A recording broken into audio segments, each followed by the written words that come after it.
It's certainly no secret that Brad Keselowski has built a championship and Hall of Fame NASCAR career.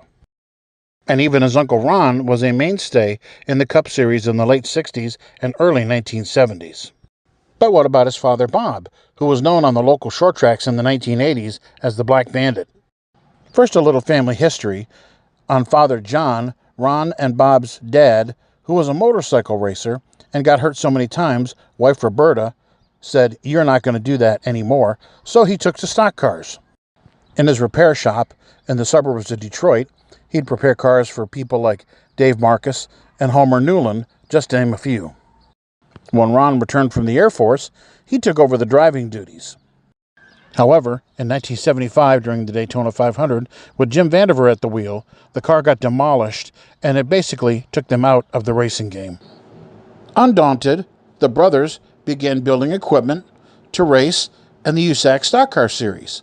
However, in 1978, Bob, behind the wheel, lost it again in a fiery crash at the Texas World Speedway.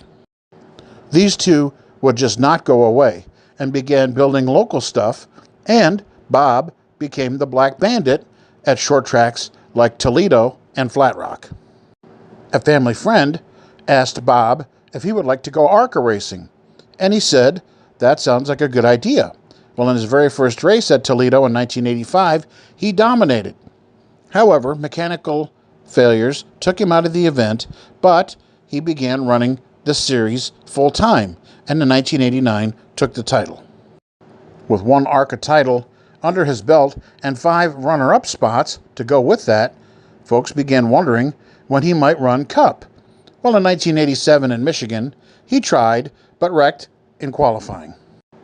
It wasn't until June of 1994 when veteran Cup owner, the iconic Jimmy Means, was offering different rides to different drivers as one-offs and approached Bob about driving his number 52.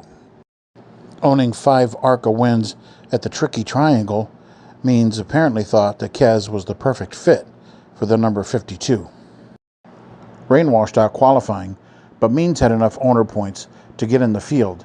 But still, Kez said, "That's the fastest I've ever gone here, especially in the tunnel turn." The yellow and blue Ford started 42nd, shotgun on the field, but it didn't take long before engine issues plagued the effort, and they finished 41st.